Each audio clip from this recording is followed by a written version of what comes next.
शांति। ओम शांति। ओम शांति। आज 5 जनवरी 2023 साकार मधुर महावाक्य है। बाबा कहते हैं बच्चों, आपको बाबा को याद करके बहुत खुशी में रहना है। और आज सद्गुरुवार है, वरदानी दिवस, तो परम सद्गुरु को भोग समर्पित करके साथ साथ दृष्टि लेते हुए बाबा से सुखद वरदान भी लेंगे। और क्या वरदान लेंगे? मैं सदा सफलता मूर्त आत्मा हूँ। सफलता मूर्त कौन बनेगा? जो बैलेंस रखना जानते हैं। बैलेंस किसका? आज बाबा समझाते बच्चे, मालिक और बालकपन का बैलेंस। जब हमसे कोई राय पूछी जाती है तो मालिक बनकर राय देना है। उसके बाद मेजोरिटी के द्वारा या निमित्त आत्माओं के द्वारा जो भी बात फाइनल हो जाएगी, फिर बालक बन जाना है, उस पे चलना है। बाबा कहते बच्चे, कहीं राय बहादुर बनना है और कहीं राय मानने वाला बनना है। फिर ऐसा जो बैलेंस सीख जाते हैं वही पुरुषार्थ और सेवा में सदा सफलता पाएंगे। फिर बाबा बताते बच्चे, खुशी में रहना है कि मैं बाबा का लाडला बालक सो मालिक हूँ, सदा सफलता मूर्त आत्मा। बाबा कहते फिर मैं ही हूँ, ये ध्यान में रखना है कि सदा सफलता मूर्त हूँ। बाबा ने आज बहुत सुंदर बातें बताते हुए कहा कि बच्चे, तुमको विकर्माजित बनने की विधि मैं सिखाता हूँ, कर्म अकर्मों का गुह्य राज समझाता हूँ। और फिर बाबा ने कहा, संगम युग पे इसीलिए कोई विकर्म नहीं करना है, क्योंकि कर्म फिर कुटने पड़ते हैं। और आने वाली नई दुनिया, देवी देवता कोई भी कर्म नहीं कुटते हैं, लेकिन उसका संपूर्ण आधार यही संगम युग की धारणाएं हैं। बाबा कहते, देही अभिमानी स्थिति में स्थित होकर हर कर्म करने हैं। और मीठे बाबा डबल सर्विस हम बच्चों की करते हैं। कैसे? बाबा कहते, तुम आत्मा और शरीर को भी मैं पवित्र बनाता हूँ। इसीलिए सबसे ऊंचे चरित्र बाबा का है। फिर बाबा ने समझाया है आज की मुरली में, बच्चों को पढ़ाने के लिए, भाग्य विधान करने के लिए बाबा कहते हैं, बच्चे मैं गुप्त रूप में आता हूँ, नहीं तो यहाँ पे इतनी भीड़ हो जाएगी कि शायद भगवान भी अपना काम पूरा नहीं कर सकेंगे। इसलिए देखो, बाबा का एक नाम गुप्तेश्वर भी है। तो मीठे बाबा आज फिर बताते कि मैं तुम्हें आकर पढ़ाता हूँ और यहाँ पे कोई भीड़ मच जाए ये कायदा नहीं है। बाबा ने कहा, बच्चे मैं गुप्त रूप में आके पढ़ाता हूँ, यह सारा काम राजा ही स्थापन होने का गुप्त में चलता है। बाबा सर्विसेबल बच्चों का बहुत रिस्पेक्ट भी करते हैं। इसलिए बाबा कहते फिर सर्विसेबल बच्चों भी मीठे बाबा का सम्मान करते हैं। और फिर बाबा ने कहा, सर्विसेबल बच्चे निरंतर सेवा में भी रहते हैं। बाबा से बिछड़ने से बहुत प्रेम के आंसू भी आते हैं बच्चों को। बहुत खुशी होनी चाहिए कि अभी हम बेहद के बाप के बने हैं, धरती आसमान सब हमारा ही होगा। कल्प पहले जिसने जो पुरुषार्थ किया है, अभी भी बाबा कहते वो करेंगे। ड्रामा में पुरुषार्थ फर्स्ट है। साथ साथ बाबा रोज याद दिलाते, बच्चे तुम ही देवी देवता थे, तुम फिर से अभी बनते हैं ना। तो इसीलिए सतोप्रधान बनने के लिए बाप को ही याद करना है। बाबा जैसा मास्टर प्रेम सागर, सुख सागर, आनंद का सागर आपको बनाते हैं, लेकिन एवर पेवर बाबा ही रहता है। हमें सतोप्रधान से तमोप्रधान में बनना होता है। अभी हम सब इसीलिए सतोप्रधान बनते हैं। इसलिए आज क्या करना है? चलते फिरते शक्ति सागर, गुणों के सागर बाबा का वरदास्त अपने सिर पर अनुभव करते करेंगे कि मैं सफलता मूर्त आत्मा हूँ और बाबा का मेरे ऊपर वरदास्त है। चलो आ जाइए भ्रकुटी सिंहासन पर, बाबा के मधुर महावाक्य आज प्राशन करते हैं। अमरनाथ की अमृतवाणी। आज है 5/1/2023, प्रातः मुरली।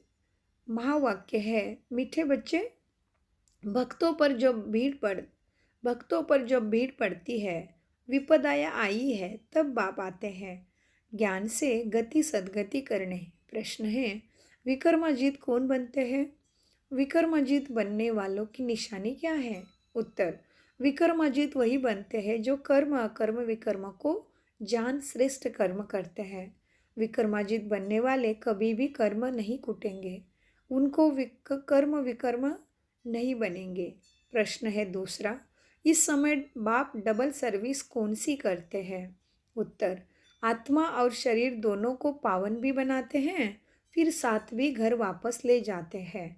एक ही चरित्र बाप है जिनका चरित्र बहुत ऊंचा है। मनुष्य को नहीं, मनुष्य कोई ऊंचे ते ऊंचे हो नहीं सकते। गीत चला है, ओम नमः शिवाय, ओम शांति। यह गीत बच्चों ने सुना। जो भी भक्ति मार्ग वाले हैं ऐसे गीत गाते हैं, घोर अंधेरे से उजारा चाहते हैं, दुख से छूटने के लिए पुकारते हैं। तुम हो शिववंशी ब्रह्मा कुमार कुमारियाँ, यह तो समझने की बातें हैं। इतने बच्चे कुक वंशावली तो नहीं होंगे, जरूर मुख वंशावली होंगे ना। श्री कृष्ण को इतनी रानियाँ अथवा बच्चे नहीं थे। गीता का भगवान तो राजयोग सिखाते हैं, तो जरूर मुख वंशावली होंगी ना। प्रजापिता अक्षर तो नामी ग्रामी है, उनके मुख से बाप आकर ब्राह्मण धर्म रचते हैं। प्रजापिता नाम बाप का शोभता है। अब तुम प्रैक्टिकल में उस बाप के बने हो। वह तो कह देते हैं कि श्री कृष्ण भी भगवान ही था, शिव भी भगवान था। रुद्र भगवान के बदले श्री कृष्ण का नाम डाल दिया। कहते भी है शंकर पार्वती, रुद्र पार्वती नहीं कहेंगे, शिव शंकर महादेव कहते हैं। तो समझने की बातें हैं। अब श्री कृष्ण को रुद्र व शंकर को तो नहीं कहेंगे। भक्ति गाते हैं परंतु भगवान को नहीं जानते। वास्तव में सच्चे सच्चे भक्त वह है जो पूजते थे, वही अब पुजारी बने हैं। उसमें भी तुम नंबरवार हो। तुम्हारे में तुम हो ब्राह्मण, वह है शूद्र। देवता धर्म वाले ही बहुत दुखी होते हैं, क्योंकि उन्होंने बहुत सुख भी दे उन्होंने बहुत सुख भी देखे हैं। अब तुम्हारा दर दर भटकना बंद हो गया।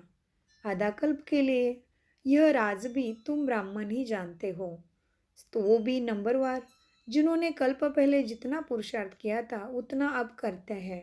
ऐसे नहीं जो ड्रामा में होगा फिर पुरुषार्थ का नाम आता है।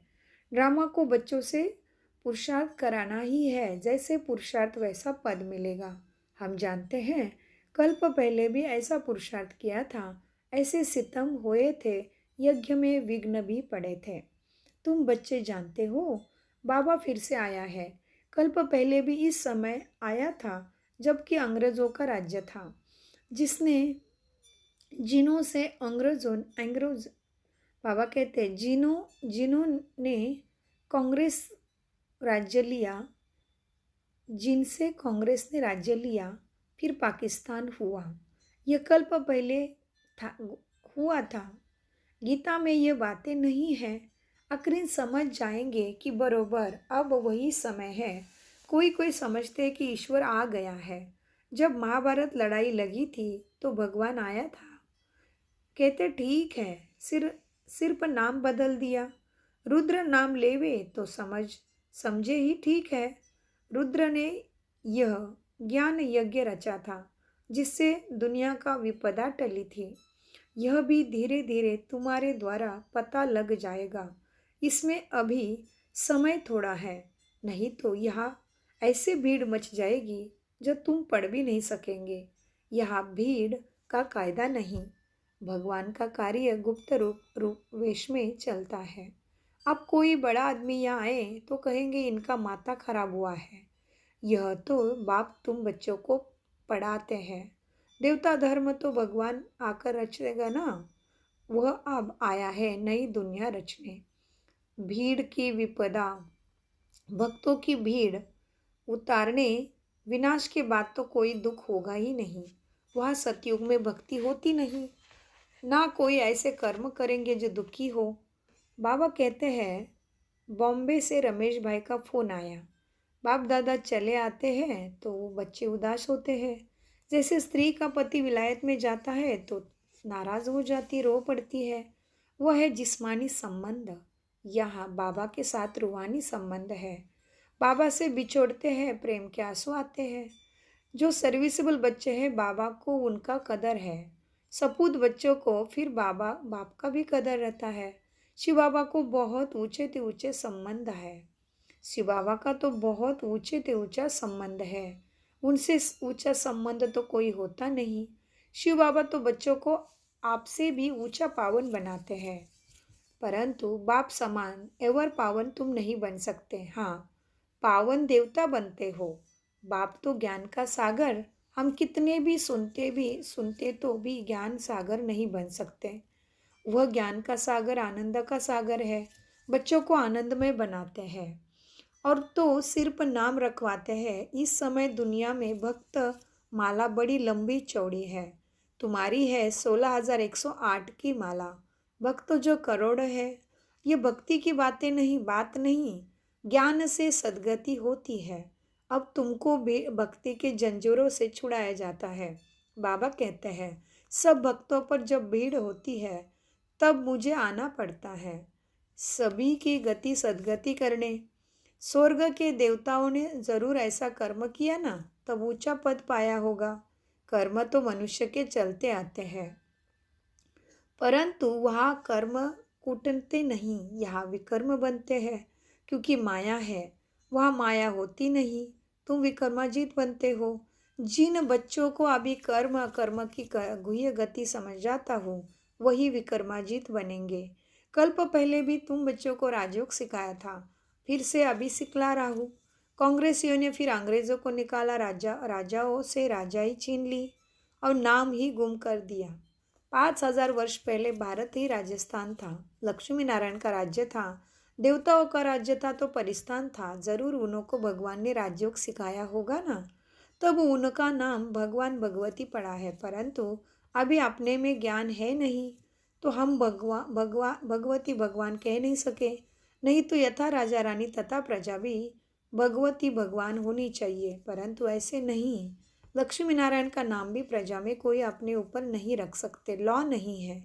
विलायत में भी राजा का नाम कोई अपने ऊपर नहीं रखेंगे, उनकी बहुत इज्जत करते हैं। तो बच्चे समझते हैं 5,000 वर्ष पहले आप बाप आया था। बाबा ने आज प्रैक्टिकल बात बताई कि विलायत में राजा का नाम भी कोई साधारण अपने ऊपर नहीं रख सकते, क्योंकि हम देखते हैं, हम यहाँ पे है थाईलैंड में, तो राजा का बहुत मान रहता है, वो नाम भी मुख में लेना भी दूर।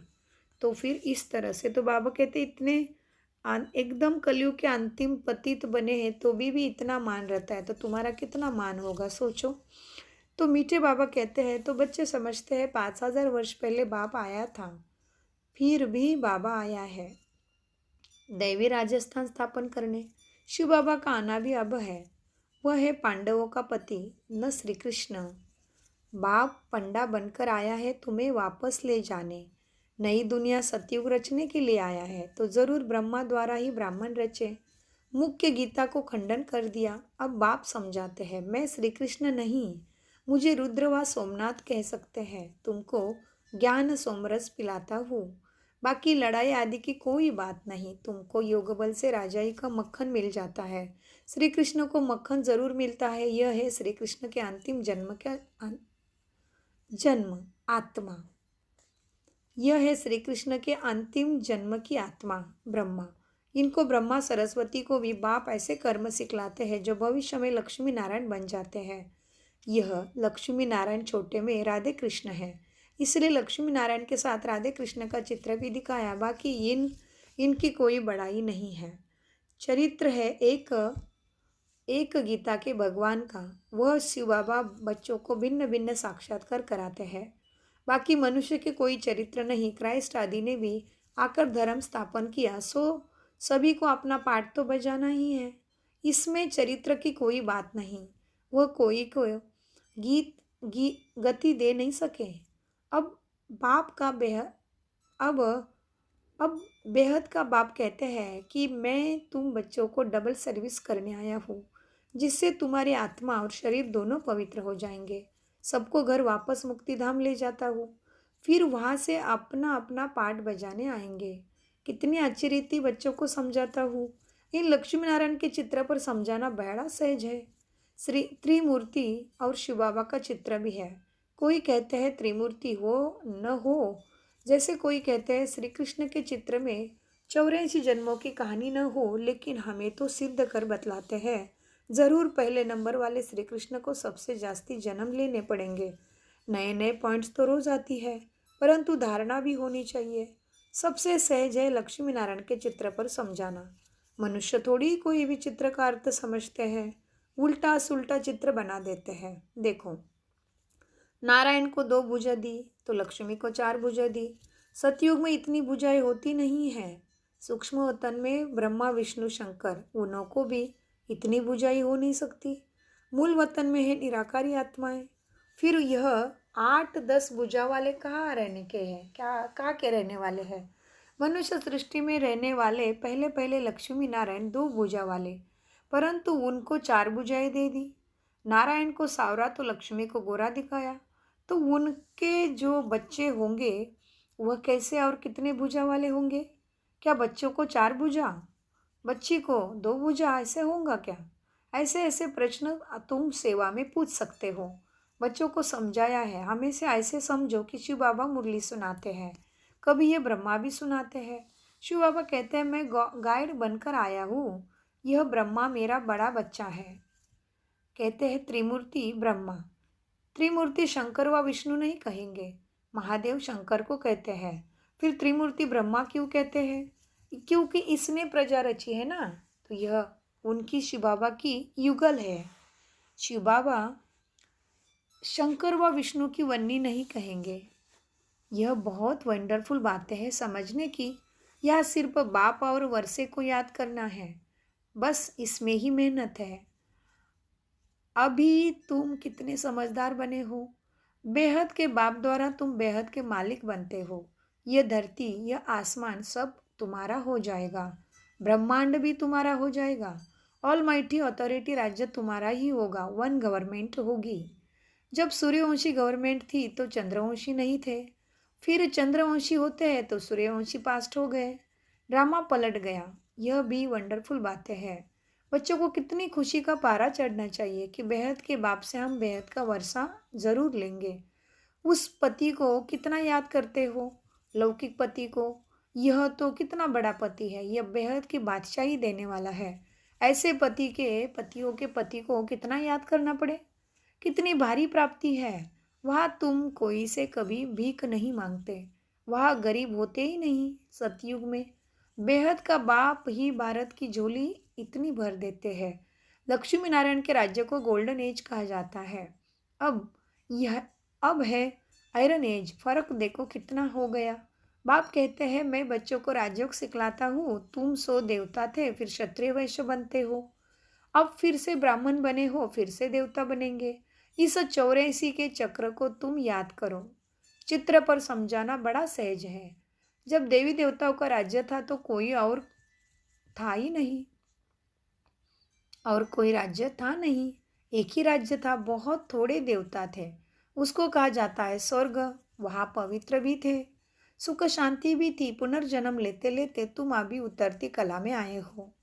84 जन्म भी इन्होंने लिए हैं, यही सतमो प्रधान बन जाते हैं। फिर उन्हों को ही सतो प्रधान होना है। सतो प्रधान कैसे बने, जरूर सिखलाने वाला चाहिए, सिवाय बाप के कोई सिखला ना सके। तुम जानते हो शिव बाबा इनके बहुत जन्मों के अंत में इनमें प्रवेश करते हैं। कितना साफ करके बाबा ने समझाया है। अच्छा, मीठे मीठे सिकिलदे बच्चों प्रति माता पिता बाप दादा का याद प्यार और गुड मॉर्निंग। रूहानी बाप की रूहानी बच्चों को नमस्ते। हम रूहानी बच्चों की रूहानी बाप दादा को याद प्यार गुड मॉर्निंग, प्यारे बाबा नमस्ते। धारणा के लिए मुख्य सार है। नंबर 1, एक बाप से सर्व रूहानी संबंध रखने हैं। सर्विसेबल बच्चों का कदर रखना है, आप समान बनाने की सेवा करनी है। नंबर 2, बेहद बाप द्वारा हमें बेहद विश्व का राज्य भाग्य मिला है। धरती आसमान सब पर हमारा अधिकार होगा। इस नशे और खुशी में रहना है। बाप और वर्षे को भी याद करना है। वरदान देखो, वरदाता सदगुरु का हाथ मेरे सिर पे। वरदान, बालक और मालिकपन के बैलेंस से पुरुषार्थ और सेवा में सदा सफलता मूर्त भव। वरदान का विश्लेषण है, सदा यही नशा रखो कि बेहद वर्षे का बालिक सो मालिक हो। लेकिन जब कोई राय देनी है, प्लान सोचना है, कार्य करना है तो मालिक होकर करो। और जब मेजोरिटी द्वारा या निमित्त बनी हुई आत्मा द्वारा कोई भी बात फाइनल हो जाती है तो उस समय बालक बन जाओ। किसी समय राय बहादुर बनना है, किसी समय राय मानने वाला। यह तरीका सीख लो तो पुरुषार्थ और सेवा में सफलता मिलेगी। स्लोगन, निमित्त और निर्माण चित्त बनने के लिए मन बुद्धि को प्रभु अर्पण कर दो। कितना ऊंचा है देखो स्लोगन। निमित्त और निर्माण चित्त बनने के लिए अपनी मन बुद्धि को प्रभु अर्पण कर दो, यही सच्चा समर्पण है। ओम शांति। शुक्रिया मीठे प्यारे बाप दादा, अनगणित पदम गुना शुक्रिया। धन्यवाद। शुक्रिया फरिश्तों।